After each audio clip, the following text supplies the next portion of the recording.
Hello दोस्तों, स्वागत है आपका हमारी इस नई वीडियो में। आप देख रहे हैं आपका अपना यूट्यूब चैनल अप्रेंटिसशिप गाइड, जिसमें है ऑल अबाउट अप्रेंटिसशिप ट्रेनिंग।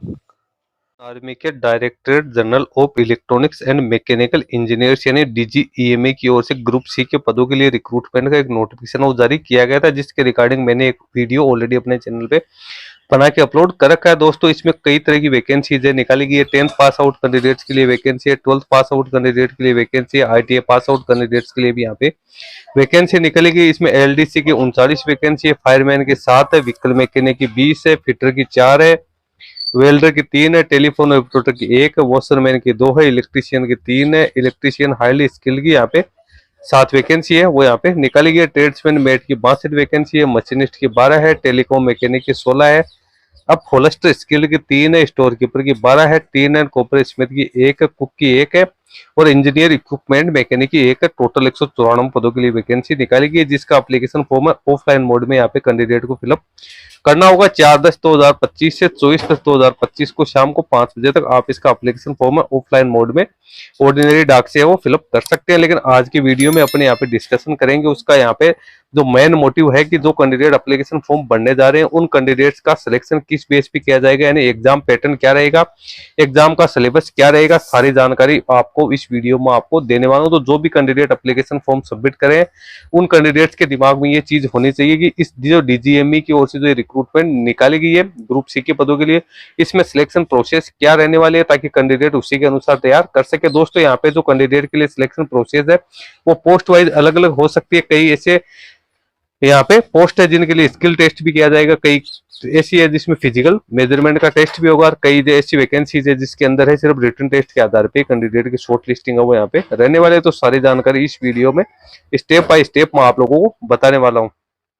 दोस्तों, जो इसका डिटेल नोटिफिकेशन जारी किया गया है उसमें सारी जानकारी आप लोगों को दे रखी है। इसमें यहाँ पे सिलेक्शन प्रोसेस के सारी डिटेल्स आप लोगों को बता रही है, लेकिन उसके बाद भी कैंडिडेट के यहाँ पे कुछ है वो समझ में नहीं आ रहा है, इसलिए मैं एक पीडीएफ के माध्यम से आपको सारी चीजें हैं वो यहाँ पे क्लियर कर देना चाहता हूँ। Indian army DGEME recruitment 2025 exam pattern और एग्जाम सिलेबस। तो यहाँ पे सबसे पहले तो जो रिक्रूटमेंट निकालेगी 194 पदों के लिए, इसके अंदर है वो कैंडिडेट का ओमार बेस्ड है, ऑफलाइन मोड में ऑब्जेक्टिव टाइप का मल्टीपल चॉइस वाले क्वेश्चन इसमें होंगे। सबसे पहले तो रिटन एग्जाम कंडक्ट किया जाएगा। सभी प्रकार की वैकेंसी जितनी भी वैकेंसीज यहाँ पे निकल के आई उस सभी में रिटन टेस्ट तो मैंडेटरी रखा गया है, और जो कंडक्टिंग बॉडी होगी वो होगी director general of EME Indian army. Total 150 marks है वो रहेंगे, भले आप किसी भी पोस्ट से अपना एप्लीकेशन फॉर्म सबमिट करे हो। एग्जाम का ड्यूरेशन है वो 2 घंटे का 120 मिनट का रहेगा। नेगेटिव मार्किंग होगी या नहीं होगी, तो यहाँ पे बिल्कुल नेगेटिव मार्किंग आपको ईच रॉन्ग आंसर के लिए देखने को मिलेगी 0.25। पेपर की लैंग्वेज क्या रहेगी, तो इंग्लिश और हिंदी यानी बाईलिंगुअल आपको यहाँ पे पेपर देखने को मिलेगा। सिर्फ इंग्लिश का जो सेक्शन होगा वो ओनली इंग्लिश में यहाँ पे रहेगा। कौन कौन सी पोस्ट इसमें है तो वो मैंने आपको बता दी है। Fireman, electrician, mechanic, store keeper, LDC, cook, washerman, tradesman वेट की यहाँ पे वैकेंसी है वो यहाँ पे रहने वाली है। इसके बाद में कैंडिडेट की फाइनल मेरिट किस आधार पे बनेगी, तो दोस्तों कैंडिडेट की फाइनल मेरिट लिस्ट यहाँ पे ओनली रिटन टेस्ट में जो कैंडिडेट ने परफॉर्मेंस की है, जो मार्क्स प्राप्त किए उसके आधार पे ही कैंडिडेट की यहाँ पे फाइनल मेरिट लिस्ट बनेगी। उसके बाद में कैंडिडेट को स्किल टेस्ट या फिजिकल टेस्ट के लिए जहां भी एप्लीकेबल है बुलाया जाएगा, तो वो ओनली क्वालिफाइंग नेचर का ही यहाँ पे रहने वाला है। तो सबसे ज्यादा फोकस कैंडिडेट को करना है वही रिटन टेस्ट पे करना है, क्योंकि यदि आपके रिटन टेस्ट में मार्क्स अच्छे होंगे तो आपको फिर ज्यादा समस्या का सामना नहीं करना पड़ेगा। अब यहाँ पे आप पोस्ट वाइज है वो अपना यहाँ पे जो एग्जाम का पैटर्न देख सकते हो। रिटन टेस्ट किस प्रकार से होगा, तो फायरमैन, इलेक्ट्रीशियन, मैकेनिक और स्किल्ड जितने भी ट्रेड है, जितने आईटीआई के ट्रेड्स है उसके लिए आपको मैं बता दूं इसमें टोटल 5 पार्ट रहेंगे, जिसमें जनरल इंटेलिजेंस रीजनिंग के 25 क्वेश्चन 25 नंबर के, जनरल अवेयरनेस के 25 क्वेश्चन 25 नंबर के, इंग्लिश लैंग्वेज के 25 क्वेश्चन 25 नंबर के, न्यूमेरिकल एप्टीट्यूड के 25 क्वेश्चन 25 नंबर के, ट्रेड स्पेसिफिक यानी जो रिलेवेंट डिसिप्लिन आपका है, जो आपका सब्जेक्ट है, जो आपका डोमेन है उससे जुड़े सबसे ज्यादा 50 क्वेश्चन होंगे 50 नंबर के। टोटल 150 क्वेश्चन 150 नंबर के यहाँ रहने वाले हैं। उसके बाद टेलीफोन ऑपरेटर, स्टोर कीपर और एलडीसी के पदों की अपन बात करें, यानी जो ऑफिशियल जॉब है उसमें टोटल 4 पार्ट ही आपको यहाँ पे देखने को मिलेंगे। हालांकि क्वेश्चंस के नंबर उतने ही होंगे और मार्क्स भी उतने का होगा। इसमें जनरल इंटेलिजेंस रीजनिंग के 25 क्वेश्चन, जनरल अवेयरनेस के 25 क्वेश्चन, इंग्लिश लैंग्वेज के इसमें 50 क्वेश्चन होंगे और न्यूमेरिकल एप्टीट्यूड के भी यहाँ पे 50 क्वेश्चन होंगे। 150 मार्क्स के 50 क्वेश्चन यहाँ पे रहने वाले हैं। फिर कुक, वाशरमैन, ट्रेड्समैन, मेट की बात करें तो जनरल इंटेलिजेंस रीजनिंग के 50 क्वेश्चन, जनरल अवेयरनेस के 25 क्वेश्चन, जनरल इंग्लिश के 25 क्वेश्चन, न्यूमेरिकल एप्टीट्यूड के 25 क्वेश्चन, 150 क्वेश्चन 150 नंबर के यहाँ पे रहने वाले हैं। तो दोस्तों जो भी यहाँ पे वैकेंसी निकाली गई उसमें मेन तौर पे रीजनिंग आएगी, जीके आएगा, इंग्लिश एप्टीट्यूड आएगा, और आपका जो ट्रेड है उससे जुड़ी आपके 5 जो क्वेश्चन है उससे जुड़े क्वेश्चन आएंगे। यानी आपने आईटीआई करेगी तो आईटीआई से संबंधित क्वेश्चन आएंगे।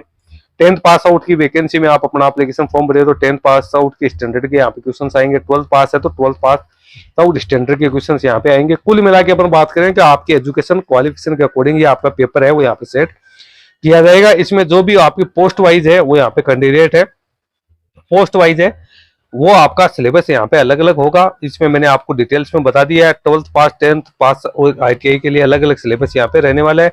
इसके साथ ही कुछ ऐसे पद हैं जैसे फायरमैन है तो उसके अंदर फिजिकल टेस्ट है वो भी यहाँ पे मैंडेटरी रखा गया है। तो फिजिकल टेस्ट होगा। एलडीसी के लिए टेस्ट है वो अलग से कंडक्ट यहाँ पे किया जाएगा, जो ओनली क्वालिफाइंग नेचर का ही यहाँ पे कैंडिडेट्स के लिए रहने वाला है। तो दोस्तों सारी इंपॉर्टेंट जानकारी मैंने आपको दे दी है। जो भी कैंडिडेट इसमें अपना एप्लीकेशन फॉर्म भरे हैं वो अपना एलिजिबिलिटी क्राइटेरिया ध्यान में रखे, यानी जो उनके एजुकेशन क्वालिफिकेशन है उसके अकॉर्डिंग ही कैंडिडेट को यहाँ पे पेपर देखने को मिलेगा। इसके साथ ही कंप्यूटर जो एलडीसी होंगे उनके लिए कंप्यूटर टाइपिंग स्पीड का जो टेस्ट है वो पास आउट करना जरूरी है, जिसके अंदर मैं आपको बता दूं कि जो कंप्यूटर टाइपिंग होगी उसमें इंग्लिश में 35 वर्ड पर मिनट और हिंदी में 30 वर्ड पर मिनट कैंडिडेट की टाइपिंग स्पीड हो होनी जरूरी है। इसी के आधार पे कैंडिडेट का यहाँ पे जो क्वालिफाइंग नेचर है वो रहेगा, लेकिन इसको पास आउट करना जरूरी है। फायरमैन पदों के लिए फिजिकल एफिशिएंसी टेस्ट और फिजिकल स्टैंडर्ड टेस्ट वो भी किया जाएगा। फिर डॉक्यूमेंट वेरिफिकेशन होगा और उसके बाद कैंडिडेट का मेडिकल एग्जामिनेशन किया जाएगा, और उसके बाद कैंडिडेट है उसको यहाँ पे प्रोविजनल तौर पे है वो यहाँ पे अपॉइंट है वो किया जाएगा। तो ये सारी डिटेल्स मैंने आप लोगों को यहाँ पे बता दी है। जितने भी पद यहाँ पे निकाले गए तो उनके लिए एग्जाम पैटर्न और सिलेक्शन प्रोसेस क्या रहेगी। आई होप ये वीडियो आपके लिए काफी हेल्पफुल रहा होगा। तो वीडियो अच्छा लगे तो इसको लाइक शेयर करना। कोई क्वेरी या क्वेश्चन है तो आप हमें इसको कमेंट करके भी बता सकते हैं। धन्यवाद।